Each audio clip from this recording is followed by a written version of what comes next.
mois sans tabac, c'est en novembre, autrement dit, c'est très très bientôt.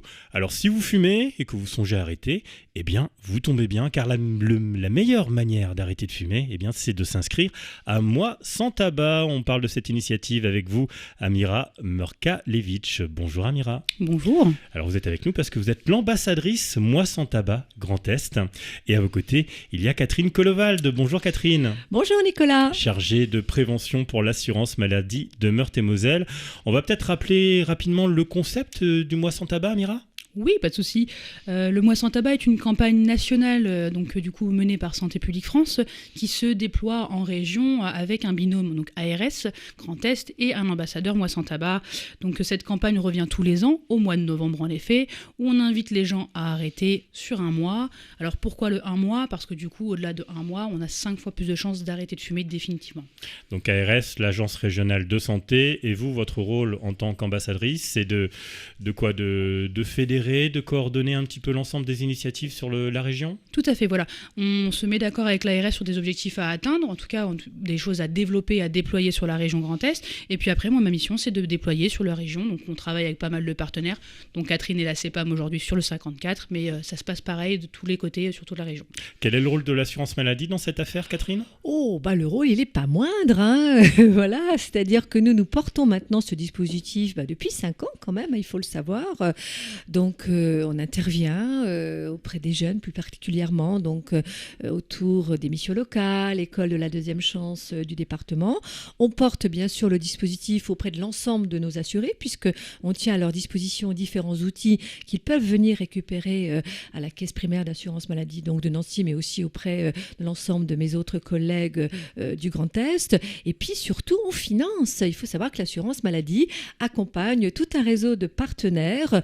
Je crois que pour cette année, nous avons 21 projets que nous finançons sur l'ensemble du Grand Est. Nous avons pour cela un fonds national de prévention et d'information sanitaire au niveau national qui nous permet justement d'accompagner et de financer des projets dans le cadre de ce dispositif Mois sans tabac. Alors, au cœur de ce dispositif, là, je suis sur le site Mois sans tabac, Tabac Info Service. Le titre à rallonge, on tape Mois sans tabac sur un moteur de recherche, on tombe aussitôt dessus. Il a l'air très bien conçu, le site. Je vous laisse peut-être nous présenter la démarche. Qu'est-ce qui se passe quand on arrive dessus ? On s'inscrit, on se connecte. Je vois qu'il y a déjà 71 787 inscrits. Donc, c'est-à-dire que pour cette année, pour l'édition à venir, on a déjà pas loin de 100 000 personnes qui sont dans cette démarche d'arrêter de fumer. Tout à fait, oui. En fait, pour le Mois sans tabac, Santé publique France met en place différents outils, dont le site Tabac Info Service, sur lequel on invite les gens à s'inscrire afin qu'ils reçoivent déjà de l'aide et qu'ils aient la possibilité aussi d'aller chercher de l'aide, donc soit par des échanges téléphoniques sur 3989 où ils peuvent appeler et avoir un médecin au bout du fil, en tout cas un tabacologue, mais aussi avec une application d'e-coaching qui permet de les suivre et de leur faire des petits messages de motivation, d'accompagnement et de soutien, et puis du coup de recevoir aussi ce qu'on appelle nous le kit d'aide à l'arrêt. Donc ce kit d'aide à l'arrêt, on y retrouve pas mal d'éléments, notamment un calendrier, un programme de 40 jours, donc 10 jours de préparation, 30 jours de motivation et d'arrêt, où les personnes qui arrêtent de fumer sont soutenues en avançant dans les pages de ce catalogue, de ce programme, pour pouvoir faire la démarche d'arrêt de tabac en fait. Ce kit d'aide à l'arrêt, c'est en version numérique ou il y a une version papier ? Alors on a les deux versions. On a la version où quand on s'inscrit sur Tabac Info Service, on peut la recevoir chez soi, directement dans sa boîte aux lettres, on reçoit le kit, mais on peut aussi aller le chercher dans différentes structures, du type la CEPAM par exemple, mais on peut aussi aller chercher auprès de son médecin, auprès des pharmacies qui sont aussi mobilisées. Donc très souvent, on voit des campagnes, les affiches au sein des pharmacies avec des grands panneaux jaunes. Donc c'est assez reconnaissable. Mais du coup, il y a aussi la version numérique en effet, puisque du coup, avec notamment la crise sanitaire, ça s'est tout de même amplifié de pouvoir un peu prendre les distances et ne pas trop être en rassemblement. Et donc les personnes peuvent aussi avoir tout via l'application d'e-coaching et recevoir aussi des messages de soutien. Donc je suis en train de regarder ce qu'on trouve dans ce kit d'arrêt du tabac, c'est assez sympa. On a une roue pour calculer les économies aussi qui sont faites. Et on peut faire de grosses économies en arrêtant de fumer, Catherine. Tout à fait. On est bien d'accord. Et d'ailleurs, c'est pour ça, alors un peu dans ce but-là aussi, que l'assurance maladie, depuis 2019, rembourse les substituts nicotiniques qui vont aider justement le fumeur à arrêter de fumer. Alors, c'est quoi substitut nicotinique ? Ce sont les fameux patchs qu'on peut mettre sur le bras, par exemple. Ce sont des gommes à mâcher, ce sont des petits comprimés. Alors, ces substituts nicotiniques, pardon, je vais y arriver, c'est pas simple, évident, hein. non, on est d'accord. Jusqu'à présent, jusqu'à 2019, c'était un forfait qu'on offrait à l'assuré d'un montant de 150 €. Et depuis 2019, depuis janvier 2019, ils sont remboursables à 65%, hein, mais bon, après, les complémentaires aussi remboursent la partie restante.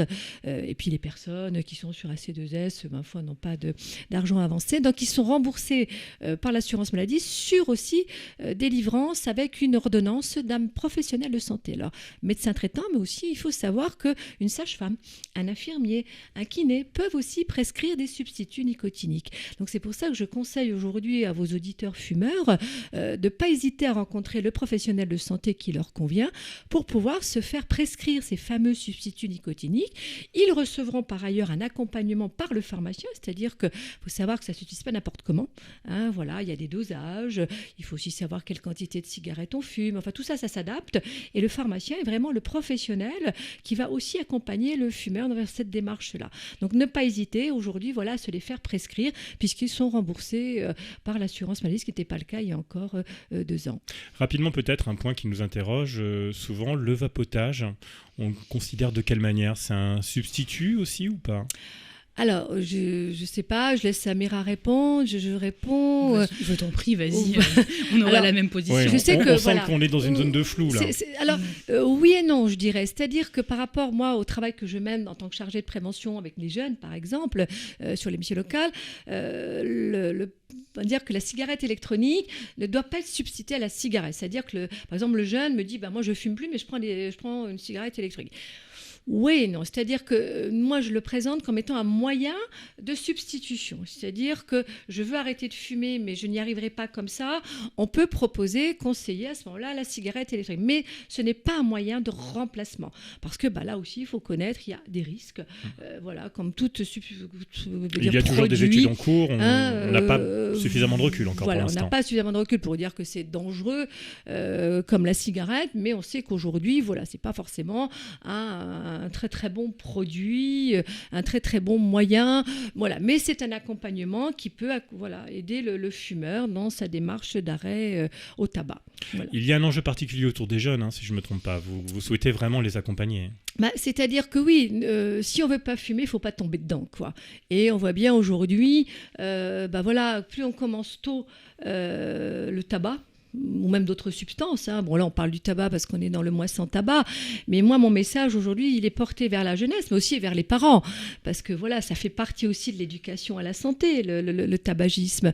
Donc aujourd'hui, moi, mon message, justement, c'est de dire aux jeunes, déjà, de jamais commencer. Parce qu'on sait très bien que si on commence, ça va être compliqué de s'arrêter. Et puis, il faut savoir aussi que depuis quelque temps maintenant, l'assurance maladie, et ça, j'en parle pas souvent à votre antenne, et je tiens aujourd'hui à le préciser, on a mis en place des consultations jeunes consommateurs pour les jeunes de 12 donc à 25 ans. Ce sont des consultations gratuites et anonymes. Donc, un jeune peut se rendre dans un XAPA, un XAPA qui est donc un centre spécialisé justement dans l'accompagnement aux addictions. Donc là, je parle du tabac, mais ça peut être aussi pour du cannabis, l'alcool. Donc on met en place des consultations qui sont faites donc dans ces centres-là, qui sont gratuites, qui sont anonymes. Donc le jeune peut s'y rendre. Il peut être aussi accompagné par ses parents. C'est pour ça que je passe l'information aujourd'hui à votre antenne pour les parents qui nous écouteraient. Donc pour Nancy, la Meurthe-et-Moselle, si vous voulez, je peux vous donner un numéro de téléphone à votre antenne. Donc c'est la maison des addictions qui se trouve donc à Nancy. On prend un crayon et on note le numéro de téléphone. Voilà, donc c'est le 03 83 85 83 85.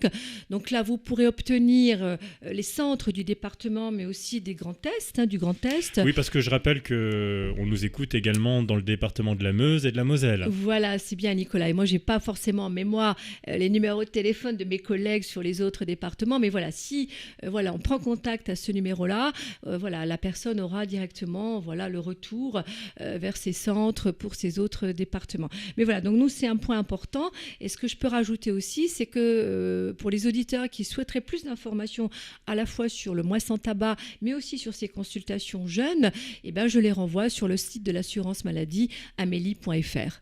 Alors j'ai toujours sous les yeux le site internet Moi sans tabac qui est très coloré, qui donne envie sincèrement. Et puis il y a un aspect que je trouve très chouette, c'est le côté communauté. Parce que quand on s'inscrit à Moi Sans Tabac, en fait, on rejoint une communauté qui a décidé d'arrêter. Et là, on peut échanger, on peut partager ses doutes et ses astuces, c'est ça ? Tout à fait, oui. Il y a une volonté forte de soutien, et en fait de soutien de ce qu'on appelle nous pair à pair, donc de personnes qui ont déjà arrêté, qui sont en tentative d'arrêt.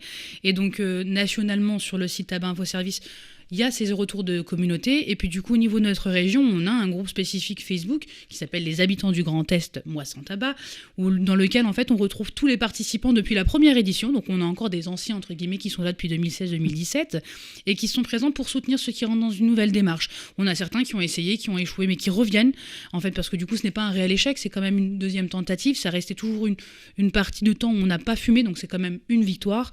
Et donc on incite les gens à être présents sur ce groupe tout simplement parce que ils se soutiennent les uns les autres, ils se donnent un petit peu leurs astuces, leurs méthodes aussi quand ils ont des petits coups de mou, etc.